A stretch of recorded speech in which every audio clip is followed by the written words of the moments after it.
So let's jump into our second game between Dignitas Bischu and Western Wolves Ziktomini. As our first game was, yeah, I think it's safe to say there's nothing wrong with saying that the game was disappointing. Ain't that right, Ben? I agree, Kevin. Not every game is fantastic. I agree.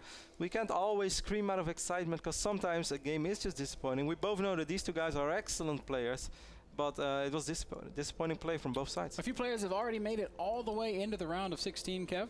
Oh, tell me about it. Gosu User is one of them. He's only played Americans thus far. His next opponent is probably going to be Complexity Heart. So that'll be an interesting game. Desiro's also made it to the round of 16, where he's going to be playing against either Glon of Team VVV, who played in our gauntlet the other day, or Fnatic RCDPT. I don't know who that is, or if that's even his real name, but that's what he's registered under. Interesting note, by the way, Ben, is that in the round of 32, Desro took out Albagast. Now, perhaps a lot of American players have never heard of Albagast, but he's a relatively strong Protoss player who I believe is on the Eastern European FXO, unless he changed team again, which is probably not the first time he ever did that. But Albagast is a pretty strong Protoss player, so congratulations to Desro for taking out Albagast. Crank has also made it into the round of 16. Oh, I'm a big Crank fan. I was already... You're not going to be a Crank fan when I tell you who he beat. Don't tell him. Well, as long as it's not Letod, I can be. And it's not Letod, so I'm fine. It's not Letod. Who is it? It's Cats. Oh. You know, I never liked Crank. No, I'm a Crank fan. Of course, I'm sad that he took out Cats, as I love Cats, and he's, of course, my teammate as well. But no, I like Crank. I like his playstyle a lot. And after the post he made today on Reddit, I kind of got a man crush on Crank, man. Now, right now we're watching Ziktomini versus Bischu. The winner of this game will play the Swedish player NRS White. White is not Swedish. He's not Swedish. He's Ukrainian. Oh, Ben. Sorry, man. I was looking at Bischu's flag. Yeah, yeah. I already knew that two things in a sentence made no sense. But the winner of that match is going to be the one that plays Quantic Illusion in the round of 16. Ooh, Quantic Illusion. Yep. Who's also having a really great run, taking out Slush on his way here. Never liked Illusion either. Root Major also in the round of 16, Cav. Those are all the round of 16 results that we know of thus far. Well, Major is still going strong. So Major and Hard are two very big names. Of course, Scarlet and Hydra are still in this as well. Massive names. That's going to be the next game, guys. Scarlet. Next game is going to be Hydra versus Inca. And after that, we're going to have Todd, who recently got picked up by my very own Team Root, who's going to play against Scarlet, the WCS champion of Canada. Man, we got some great games going up, and I'm excited. Really, how hard is this qualifier? It's pretty damn hard. This is and you know what I say? You know what I mean with hard? It's pretty damn hard. Complexity is hard. Because I think he's gonna take it. I would love to see someone else take it, but I think hard is gonna take it. You don't agree? You didn't like the joke either? I just think that was the worst thing I've ever heard. Well, it was wordplay. I thought you guys liked it. Is there any joke that you do like these days, Ben? His name is Hart. Yeah, I know. H-E-A-R-T. I know, but that doesn't mean that I can joke with it. Just let me go. Ah, you're a terrible person to joke with. Kevin also likes to say things that like blue rhymes with root. And blue doesn't rhyme with root. Yeah, but you said dumb stuff like that before. No, well, name the things that I said. I can't remember, but I remember arguing with you about something rhyming, and it was just the dumbest rhyme. No, it was a perfectly... It was not a perfect rhyme. It was legitimate rhyming, and you disagreed for no reason. I wish I could figure it out right now, because I'm sure everybody on Twitter universe would agree. No, Kevin. Those rhymes were good, man. I gotta get rid of this ice cream. Yes. Before I turn into Letod.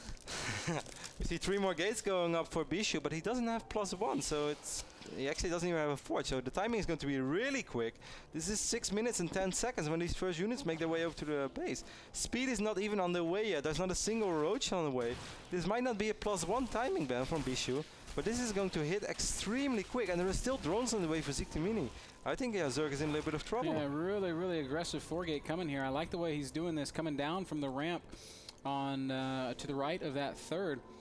This could be a really difficult hold. One thing that bothers me, though, Kevin, is there's not a single sentry. So when units do arrive, there's no force field. You know there are right now 5 Zerglings on the map. Just now 12 additional links. The Queen gets trapped. Nice sort of surround / trap over here. And this base is dead. There's no way that he's going to save this. You're right. You're exactly right. That base is going to fall. I'm very sure it's going to fall. I would not say no way, because right now if he pulls all the units and all his drones, he will be able to save it. But Kevin, these units are kind of committed here, and we're going to have 20 lings and 5, 6, 7 roaches. Yeah, and there's a double entrance to the natural of Bischu, so you're right about that. I And mean actually Ziktomini is already countering. Speed is more than halfway done. I think Bischu might be in a little trouble. We'll see. Now he's going to keep pressuring with these zealots. I like that a lot as well. Forever. He's gonna have to warp in. He doesn't have a forge. Forge is just done right now, so he can actually warp in units. Ziktomini is gonna have to micro here, otherwise these zealots are just going to slice through all these roaches. Yeah, really poor micro there, losing a couple of roaches unnecessarily. Now he's gonna have to start dancing around. He doesn't force field. Oh no, Bischu. Well, I guess it's sort of okay. He does get the 3 force fields off after all. Meanwhile, in the natural expand of Ziktomini, the roaches have actually all died. More of them are gonna pop out here where they will. Or they should eventually be able to deal with the zealots. A lot more units are in production for Ziktomini, who has had to back off of his counterattack pressure. And Bischu is kind of stabilizing at an advantage right now, 45 probes to 37 drones. This is very good for Bischu. Bischu is still picking off a couple of drones as well with these stalkers. Finally, he's going to end up losing these Protoss units, but they definitely paid for their money. Yeah, I think at this point, now we can say that Bischu's aggression was worth it. And what is Ziktomini going to follow this up with? Lair actually starts. That's an interesting decision. Maybe a massive drop or something, but we see immediately 4 more gates on the way for Dignitas. It's Bischu's. And I think Bischu's going to do... Yeah, I think Bischu's in very good shape, actually. 8-gate immortal push, which is just ridiculous. Those words should never go together. Why not? Because. There's nothing wrong with 8 gates. It's awful. 8-gate immortal push. It's just the worst thing. Why? How can you say that? Because Protoss is a joke. He's a yoke, Kev. He's a yoke. Well, I guess Ziktomini is feeling the same way right now. I like the idea of the counterattack at first, but without speed tanks, it just took all so long. And I really like that Bischu, instead of running back to his own base, trying to deal with those units, was really smart. Run to the natural of Ziktomini, and he did so much damage. I think it was very I think good that was play. the only way he keeps himself in the game, and now he's actually in a really, really strong position. Once again, Bischu's just going to wall off his front and go for it. I mean, if it ain't broke, don't fix it, but it didn't work last time, so it might need fixing, Kev. It did work last time. Oh, yeah. Bischu won the last game. It did work last time. It shouldn't have worked, but that doesn't matter. That's right, I forgot about that. Yeah, it wasn't supposed to work. You already gave up on that game when you saw the push. It was never supposed to work. You were so harsh on Bischu. I was, man. And he did win the game. He beat the WCS champion champion from Great Britain, man.